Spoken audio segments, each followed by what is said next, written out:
Good morning all of you. आप सभी का एक बार पुनः स्वागत करता हूं मैं एमके की पाठशाला में।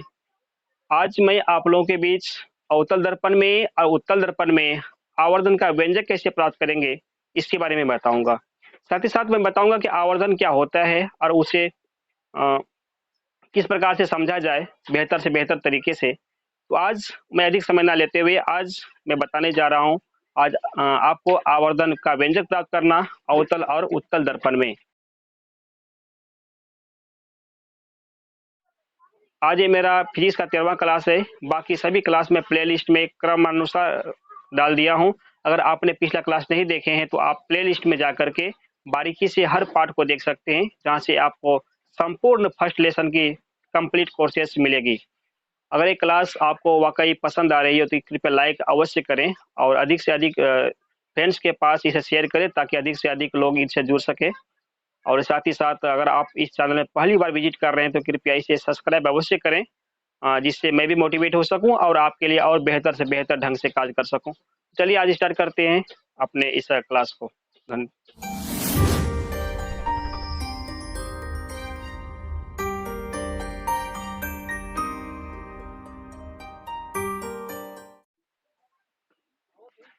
चलो तो आज 10वीं कक्षा का यानी कि फिजिक्स चल रहा था ना। फिजिक्स चैप्टर कितना हो गया? चैप्टर 1 का पार्ट नंबर आज 13वां चलेगा। पार्ट नंबर 13वां होगा। तो इससे पहले क्या बताया था कि अवतल दर्पण और उत्तल दर्पण में दर्पण सूत्र प्रमाणित हो चुका था। आज बात करने वाले हैं अवतल दर्पण में। अवतल दर्पण में आवर्धन का व्यंजक प्राप्त करें। क्या क्वेश्चन रहेगा? अवतल दर्पण में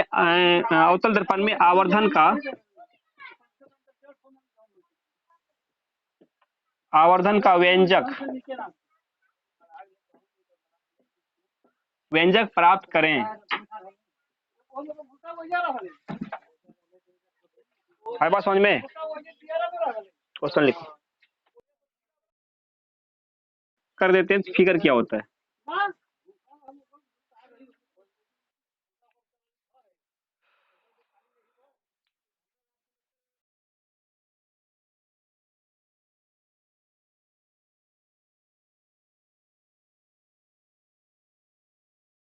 कि बना रहे हैं हम अवतल दर्पण।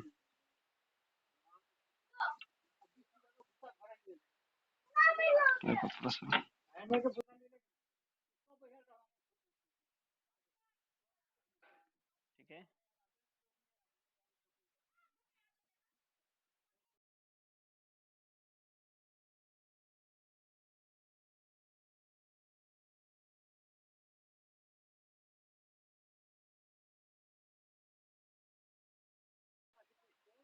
ये अवतल दर्पण में एक वस्तु को इस स्थान पर रखा गया है और यहाँ से प्रकाशिक किरण निकलेगा, वो मुख्य अक्ष के समांतर।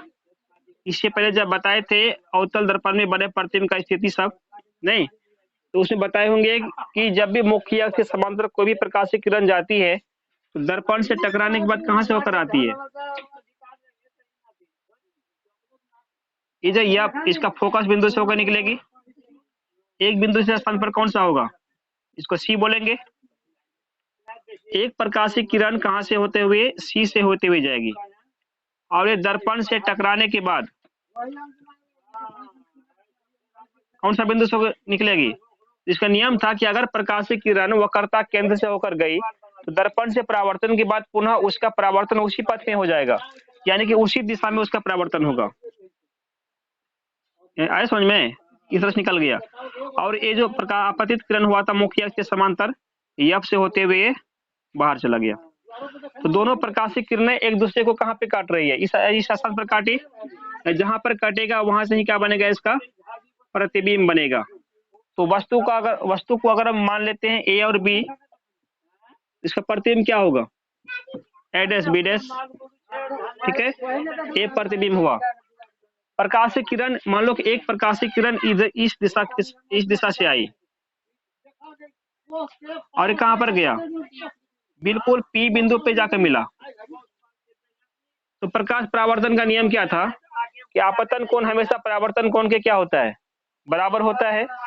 यानी कि ये जो कोण बनेगा इस कोण के बराबर होगा, यानी कि यहाँ पे टकराने के बाद प्रकाशीकरण इस दिशा में क्या होगा, वापस हो जाएगा। इसी से होते हुए दोनों कोण आपस में क्या मिलेगा, बराबर बनेगा। तो इस तरह से इसका चित्र बनेगा। और इसमें हमको क्या करना है, आवर्धन का व्यंजक प्राप्त करना है। बन गया। अब समझना आवर्धन होता है क्या, पहले आवर्धन के बारे में समझो। आवर्धन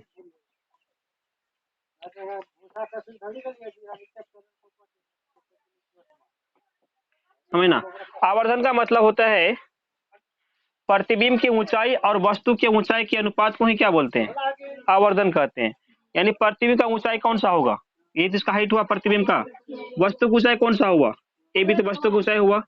यानी ए डैश बी डैश बटे ए बी, ये जो होगा यानी प्रतिबिंब का ऊंचाई बटे वस्तु का ऊंचाई, ये आवर्धन कहलाता है। तो आवर्धन का मतलब पर लिख लेना कि प्रतिबिंब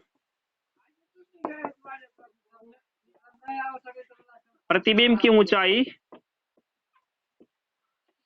और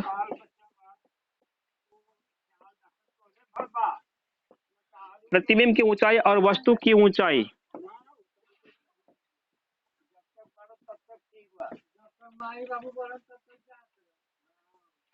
प्रतिबिंब की ऊंचाई और वस्तु की ऊंचाई के अनुपात को, ऊंचाई के अनुपात को क्या कहते हैं, आवर्धन कहा जाता है। आवर्धन कहा जाता है। ये हो गया आवर्धन की परिभाषा, है ना। तो यहाँ से आवर्धन को किससे दिखाती है, आवर्धन को यम से दिखाती है, स्मॉल यम से। ये क्या हो गया, ये आवर्धन का संकेत हुआ यम। अब यहाँ पर यम बराबर क्या निकलेगा तब, तो क्या बताए थे आवर्धन के लिए, प्रतिबिंब की ऊंचाई और वस्तु की ऊंचाई के अनुपात को आवर्धन कहेंगे। तो वस्तु का ऊंचाई की इसमें क्या नामांकन कर दिया जाए, अगर मान लो इसको एच मान लिए, तो प्रतिबिंब की ऊंचाई क्या निकलेगा, इसको एच डैश कर लेंगे, इन करेंगे। यानी प्रतिबिंब जितना भी बन रहा है इनका नामांकन डैश के माध्यम से हम कर रहे हैं। तो प्रतिबिंब का ऊंचाई क्या हुआ, एच हुआ। यानी एच पहले प्रतिबिंब देना पड़ेगा ना, क्योंकि पहले हम चर्चा प्रतिबिंब की बात किया गया है, किए हैं। उसके बाद किसके बारे में बोले हैं, वस्तु के बारे में बोले हैं। तो वस्तु का हाइट कितना है, पहले प्रतिबिंब था ना, प्रतिबिंब का ऊंचाई एच डैश होगा, फिर वस्तु का ऊंचाई कितना होगा, एच होगा सिर्फ, तो बटे एच। यानी ये हो गया किसका मान, डैश डैश नहीं होगा, सिर्फ एच होगा।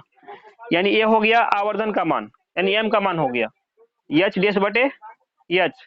इसको समीकरण नंबर 1 लगा लेते हैं। क्यों लगा लिए, क्योंकि आगे इसका काम पड़ेगा, तो कुछ ना कुछ इसका नाम लिख देते हैं, ताकि इसका नाम से हम आगे इसका यूज कर सके। तो इसका मतलब एम बराबर क्या निकल गया, एच डैश बटे एच, ये एम का फार्मूला हुआ, यानी कि आवर्धन का सूत्र हुआ। आवर्धन का एक और सूत्र होता है जो अभी हम इससे निकालेंगे, वह सूत्र क्या होगा देखना। इसे पहले यहाँ तक कॉपी करो, फिर आगे थोड़ा मिटा करना पड़ेगा।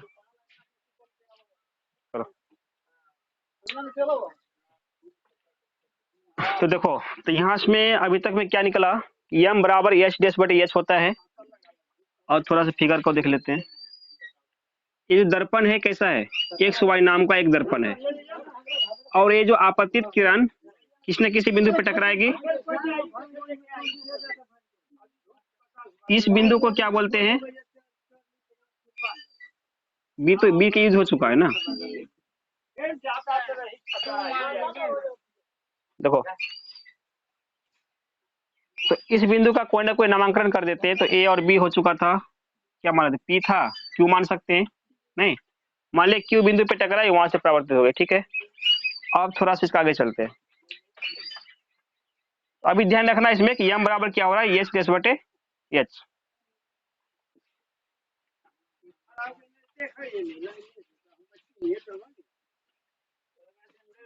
इसमें कुछ ना, देखो कुछ पदों का इसमें काम पड़ेगा।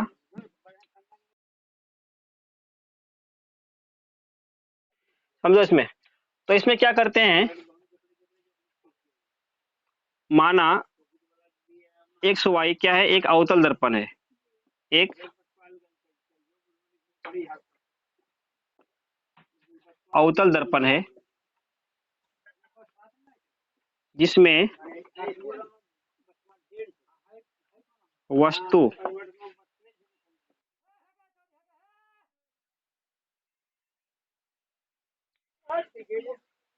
देख रहा, तो एक्स वाई क्या था, एक अवतल दर्पण है जिसमें वस्तु ए बी का प्रतिबिंब, जिसपे वस्तु ए बी का प्रतिबिंब क्या बन रहा है, A dash B dash, A dash B dash है, फिर मतलब हुआ। और इसका तो फोकस बिंदु पता है, एफ होता है, वक्रता केंद्र सी होता है।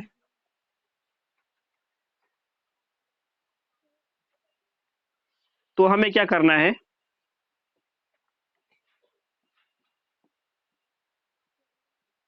तो हमें आवर्धन का व्यंजक प्राप्त करनी है। ये मेरा उद्देश्य हो गया। आवर्धन का व्यंजक क्या करना, निकालना पड़ेगा।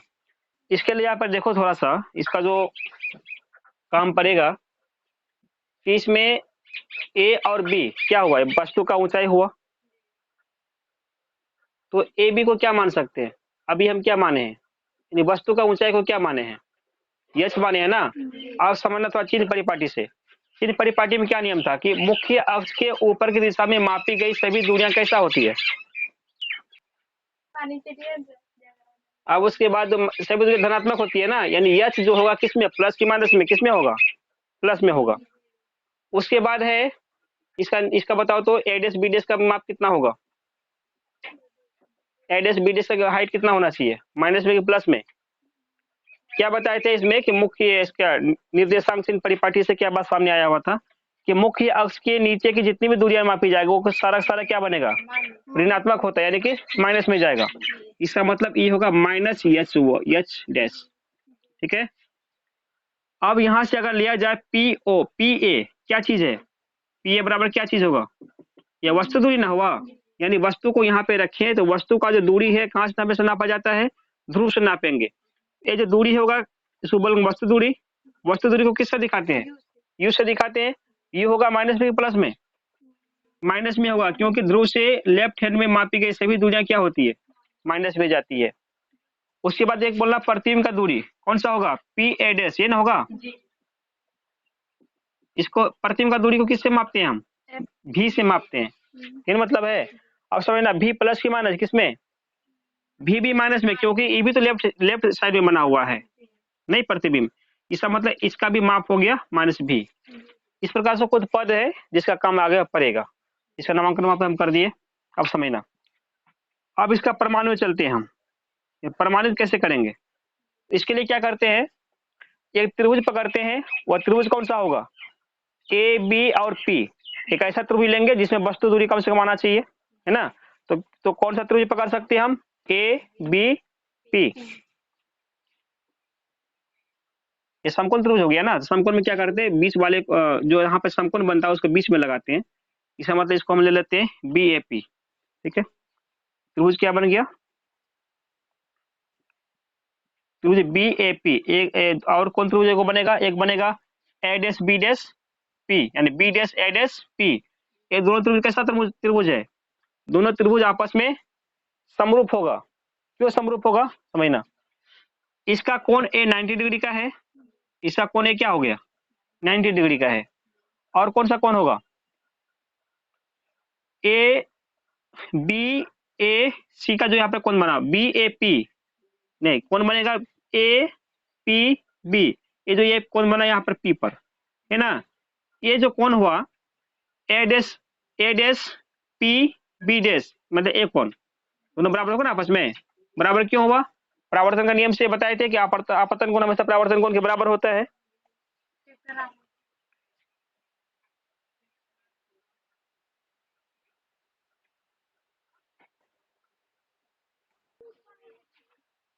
समझना, तो त्रिभुज ए बी ए पी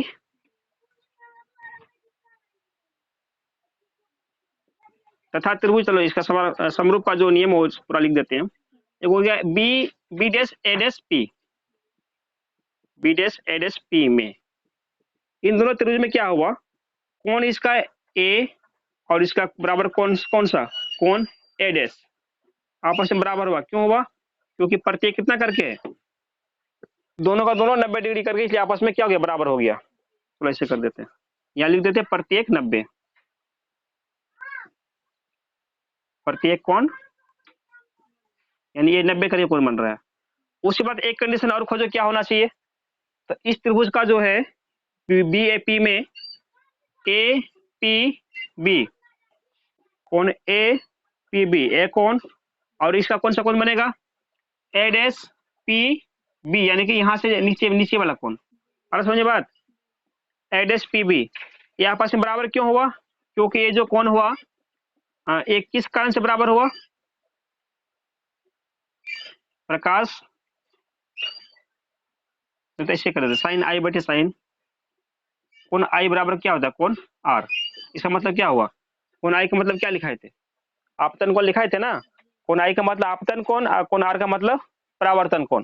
तो प्रकाश परावर्तन का नियम था कि आपतन कोण हमेशा परावर्तन कोण के बराबर होता है। इस वजह से कोण आई का मतलब ए वाला कोण हो गया और कोण आर का मतलब ए कोण हो गया, दोनों कोण आपस में बराबर हुआ। इसे बराबर दिए है ना। तो किसी त्रिभुज में यानी किसी दो त्रिभुज में जब दो कोण आपस में बराबर हो जाए तो वो दोनों त्रिभुज कैसा होगा, आपस में समरूप बन जाता है। यानी कहने का मतलब हुआ त्रिभुज ए क्या था, बी ए पी समरूप हो गया किसके साथ, त्रिभुज A dash B dash A dash P के साथ। जब त्रिभुज समरूप होता है तो इनका संगत भुजा क्या होगा, जब कोई त्रिभुज आपस में समरूप हो जाए तो इनका संगत भुजा अनुपातिक होगा। अनुपातिक का मतलब क्या होगा समझना, तो त्रिभुज बी ए पी का भुजा क्या ले लें, बी ए पी का एक ए बी भुजा होगा ना, ए बी पकड़ो इसका,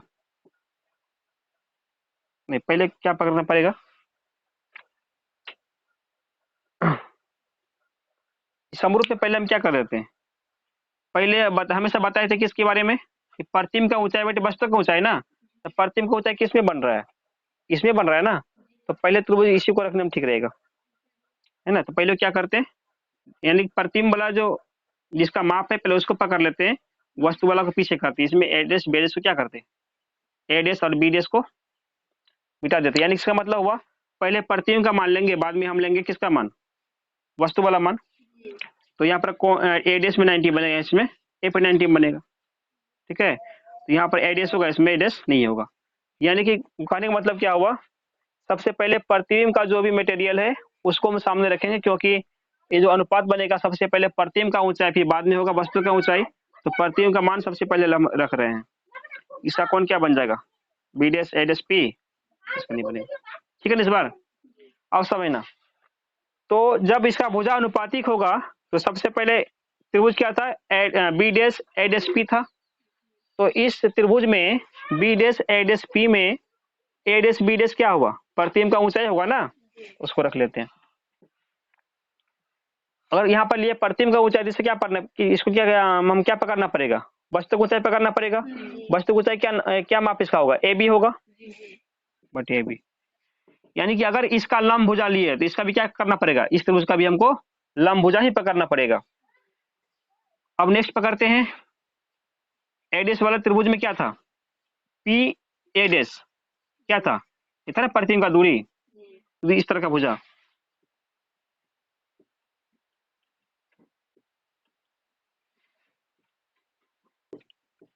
इसका दूसरा भुजा क्या होगा तब, अगर B dash A dash P का हम पी ए डैश भुजा लिए तो बी ए पी का कौन सा भुजा लेंगे, इसका भी तो हम पी ए ले सकते हैं, ले सकते हैं। इसका ए भुजा तो इसका ए भुजा, इसका क्या नाम हो गया भुजा का, पी ए भुजा ले लिए। अब इसका मान यहाँ बैठाते हैं हम, इसका मान कैसे बैठाएंगे, ए डैश बी डैश का क्या माप लिया हुआ था, इसका माप तो एच होता है ना, क्योंकि प्रतिबिंब का ऊंचाई है, इसका हो गया माइनस एच, ठीक है। अब हो गया ए बी, ए बी का मतलब किसका ऊंचाई था, वस्तु का ऊंचाई क्या था, ये सिर्फ एच था, ये माइनस एच डैश होगा ना, ठीक है। और ये सिर्फ क्या हो गया, एच हो गया। अब पी ए डैश का मान कितना होगा, देखना पी ए डैश का मान माइनस भी है, लगाएंगे माइनस भी, और पी ए का मान कितना होगा, पी ए का मान तो माइनस यू है, तो लगा लेंगे माइनस यू। अब समझना माइनस माइनस क्या होगा आपस में ए माइनस कट गया, ये कट जाएगा। अब बचेगा एच डैश बटे एच। एच डैश बटे एच का हम क्या मान निकाले थे समीकरण नंबर 1 में? एम था ना, आवर्धन के क्या निकाले हुए थे? एच डैश बटे एच को क्या बोलते हैं? एम बोलते हैं, यानी कि प्रतिबिंब की ऊंचाई बटे वस्तु की ऊंचाई। तो इसका मतलब होता है एम। यहाँ में क्या बच गया? v बटे माइनस यू। एक माइनस बचेगा ना, तो माइनस हमेशा कहाँ पे रहता है? ऊपर दिशा में ही रहता है, यानी अंश में माइनस लग के रहेगा, नीचे नहीं होता है। इस माइनस को क्या करें? ऊपर लेकर आ जाएंगे, तो माइनस v बटे यू। ये क्या निकल गया? हाँ, नियम हमेशा क्या बोलता है कि अंश में माइनस नहीं होता है। अंश में अगर अंश में बोलते हैं, हर में माइनस कभी नहीं होता है। अगर हर में माइनस होगा तो उसको क्या करना है? ऊपर करके अंश में लगा लेना है। इस तरह से क्या निकल गया? यम का मान निकल गया ना। तो यम एच डैश बटे एच को यम क्यों कर दिए? यहाँ में कारण दे सकते हैं। समीकरण 1 से एम बराबर क्या था? एच डैश बटे एच, है ना? वह समीकरण 1 से एम बराबर एच डैश बटे एच, तो हम पहले प्रूव कर चुके थे ना ये वाला बात। वहीं से हम इसके मतलब क्या लगा दिए? एम लगा दिए, यानी ये जो व्यंजक प्राप्त हुआ एम बराबर माइनस v बटे यू, यही सूत्र हुआ किसका? आवर्धन का। यानी आवर्धन का व्यंजक मतलब यही निकालने के लिए बोला गया था कि एम बराबर क्या निकालो? माइनस v बटे यू निकालो। ये बात निकल चुका ना। तो ये भी सूत्र किसका हो गया? यही इसका व्यंजक हो गया, आवर्धन का। हाँ, यही सूत्र है। आज समझे बात? तो आवर्धन का दो प्रकार का आवर्धन का सूत्र कितना हो गया? 2 सूत्र हो गया। पहला सूत्र कौन सा होगा? एच डैश बटे एच वन, जो समीकरण में 1 को निकाले थे एम बराबर। अब एम बराबर क्या निकल गया? माइनस v बटे यू। ये भी आवर्धन का फार्मूला हुआ, और एच डैश बटे एच वो भी आवर्धन का ही फार्मूला हुआ। ठीक है, हाँ। इस तरह से अवतल दर्पण में आवर्धन का व्यंजक प्रमाणित हुआ, सिद्ध हुआ। देखो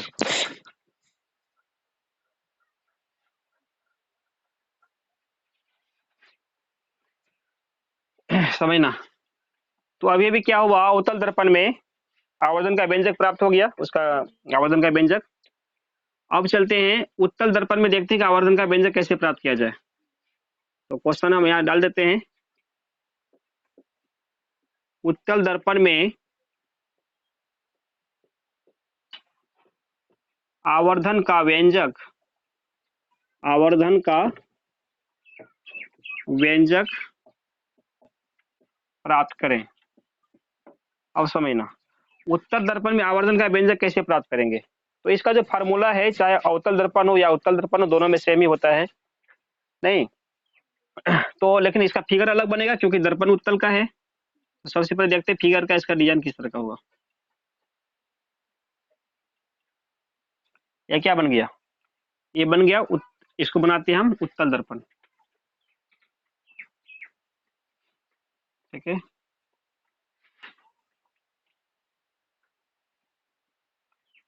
अब इस उत्तल दर्पण में क्या होगा? एक मुख्य अक्ष होगा।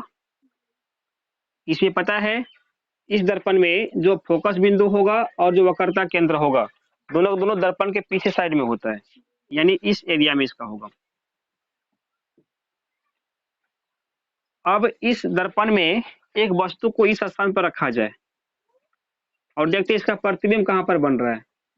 तो इस तरह से एक प्रकाश की किरण निकलेगी जो मुख्य अक्ष के समांतर होगी, दर्पण का किसी बिंदु से टकरा करके यह ऊपर की दिशा में क्या होती है? परावर्तित हो जाती है, इस तरह से निकल जाएगी। लेकिन इनका आभास होगा कि यह जो लगेगा कि मुख्य फोकस से होती हुई आ रही है। इसका मतलब एक क्या हो गया? इसका मुख्य फोकस बिंदु हो गया।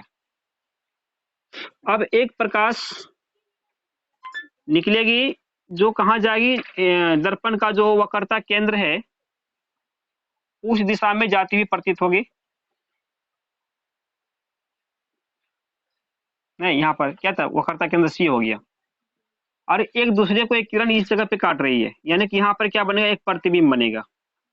ठीक है, इस वस्तु का प्रतिबिंब यहाँ पर बन गया। अगर वस्तु को ले लेते हैं हम ए और बी नाम का, तो प्रतिबिंब क्या बनेगा? ए डैश और बी डैश नाम का बनेगा।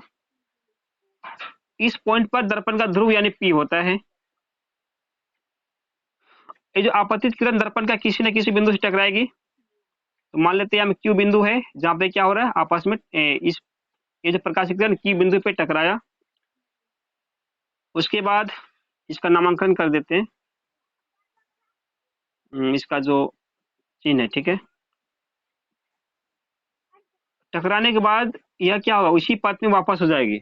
बताए थे ना इससे पहले नियम कि इसका वक्रता केंद्र के सामने जो भी प्रकाश की किरण आएगी, परावर्तन के बाद उसी पथ में वापस हो जाता है। ये अलग से अपना पथ का निर्धारण नहीं करता है। तो ये दर्पण का नाम हो गया एक्स और वाई। और समझो इसमें भी कुछ पदों का काम पड़ेगा। कौन कौन सा पद का काम पड़ेगा?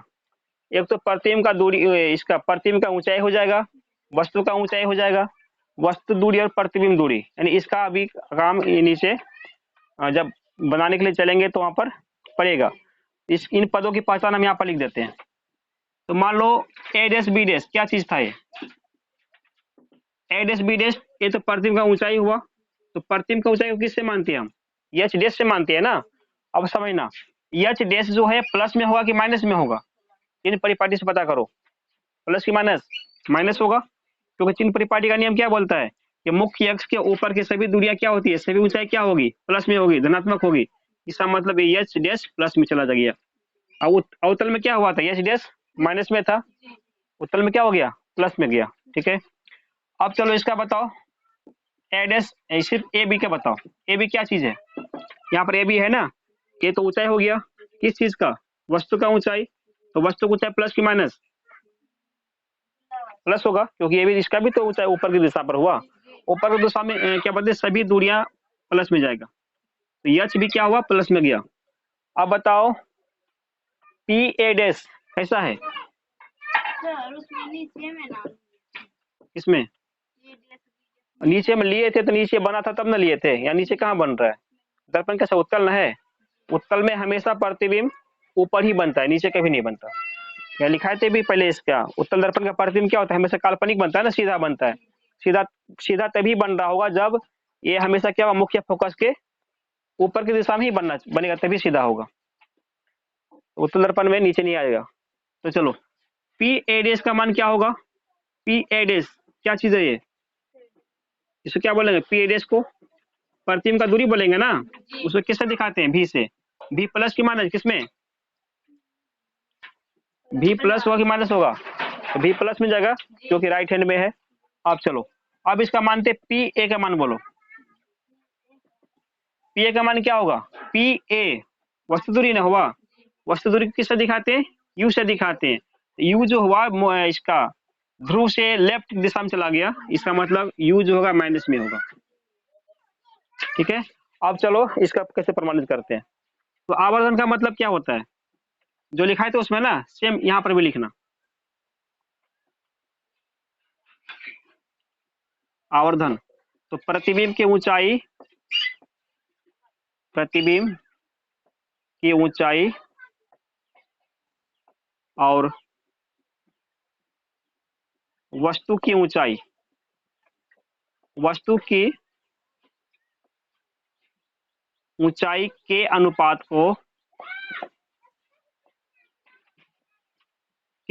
को क्या बोला जाता है? आवर्धन। आवर्धन कहा जाता है, ठीक है। प्रतिबिंब की ऊंचाई और वस्तु की ऊंचाई के अनुपात को क्या बोलते हैं? आवर्धन बोलते हैं। इसीलिए यहाँ पर एम का मान कितना हो जाएगा? यानी आवर्धन का मतलब क्या था? एम था। देखना, एम का मतलब सबसे फर्स्ट है प्रतिबिंब की ऊंचाई। प्रतिबिंब की ऊंचाई क्या माना गया है? एच डैश, यानी एच डैश का मान ऊपर जाएगा, नीचे क्या हो गया? वस्तु की ऊंचाई कितना है? सिर्फ एच है ना, एच, यानी एच डैश बटे एच क्या हो गया? ये हो गया आवर्धन का मान हो गया। इसको फिर क्या कर लेते हैं, समीकरण नंबर 1 से नामांकन कर देते हैं। अब चलो इसमें माना एक्स वाई क्या है? एक्स वाई को हम उत्तल दर्पण माना है इस बार। माना एक्स वाई एक उत्तल दर्पण है,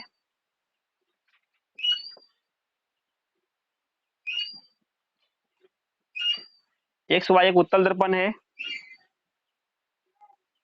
जिसमें वस्तु, जिसमें वस्तु का नाम क्या हुआ? ए बी, जिसमें वस्तु ए बी का ए बी का काल्पनिक प्रतिबिंब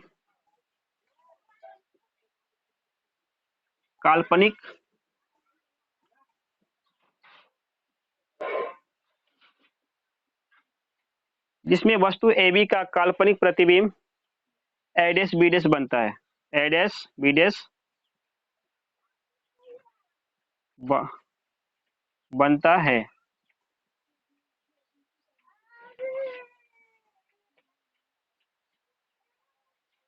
तो हमें क्या सिद्ध करना है? तो हमें आवर्धन का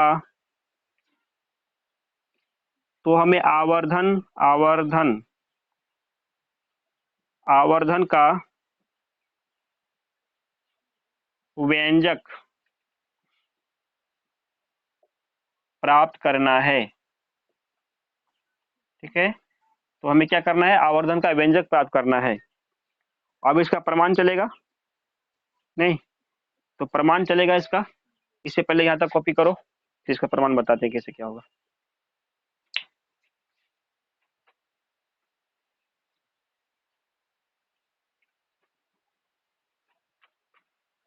चलो अब इसका प्रमाण में चलेंगे, तो इसको हम पहले झाड़ साफ कर लेते हैं।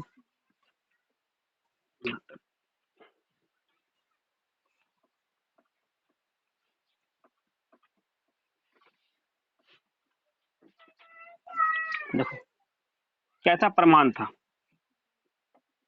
प्रमाण में समझो कौन कौन सा त्रिभुज लेना पड़ेगा। अच्छा, एक फिगर इसमें और थोड़ा इसमें चेंज करना पड़ेगा। क्या करना पड़ेगा? क्या था बी था रे?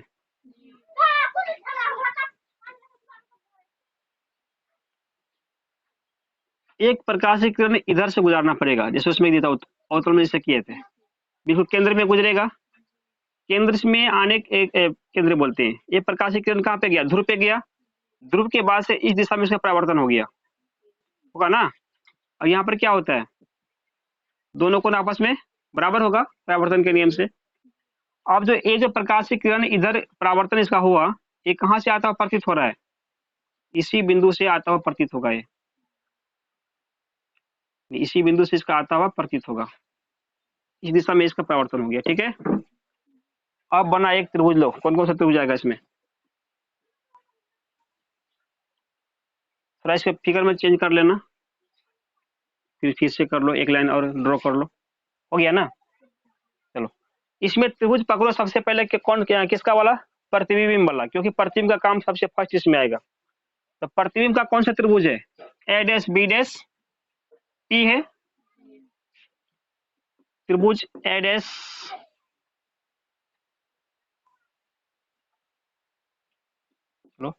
ए डैश बी डैश पी, और तथा त्रिभुज दूसरा कौन सा होगा? A B P. A B P होगा ना? ए बी पी में अब समझो इन दोनों को हमको समरूप करना है। तो इन दोनों को जब समरूप करेंगे तो क्या क्या बात आने वाला है? इसमें देखना, इसमें कोण ए का मान कितना हो रहा है? 90 हो रहा है ना। इसमें कोण बी का मान क्या होगा? ये भी तो 90 होगा। इसका मतलब प्रत्येक कितना करके है? प्रत्येक 90 करके हुआ। ठीक है, पहला 90 होने के कारण से दोनों कोण आपस में बराबर हुआ। दूसरा पॉइंट देखो, जो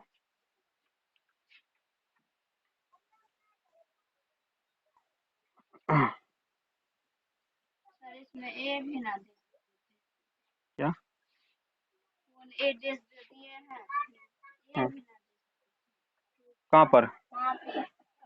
इसमें कोण बी नहीं हुआ तब। अच्छा, कोण ए डैश बराबर जो है क्या होगा? कोण ए डैश के बराबर कोण ए बराबर हुआ ना। ठीक है, अब इसका समरूप करने के लिए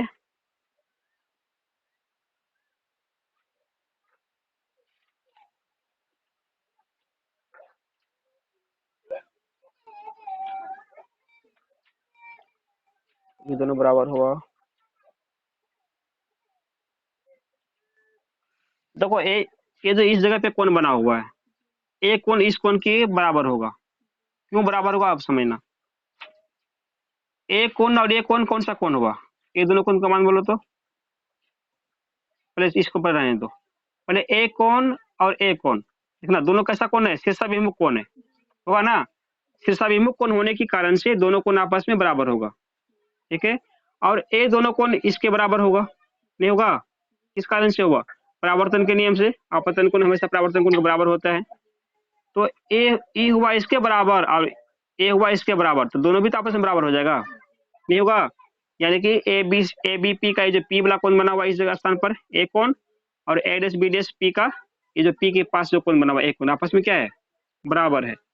जब दो कोण बराबर हुआ तो इसका मतलब ये त्रिभुज कैसा बन गया, समरूप बन जाएगा ना। तो इसका नामकरण हम कर लेते हैं।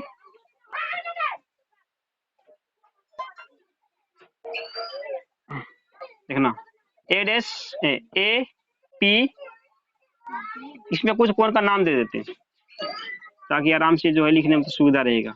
नामांकन क्या करेंगे, इसको 1 कर लेते हैं, इसको 2 कर लेते हैं, इसको क्या कर लेते हैं 3, 1 2 और 3, इसलिए किए ताकि जो है आराम से हम लिखने में क्या बन जाए, 3 थोड़ा लिख देते हैं अच्छा से, 3, ठीक है। अब समझना, इस पर जो कोण 1 बराबर कोण 2 होगा,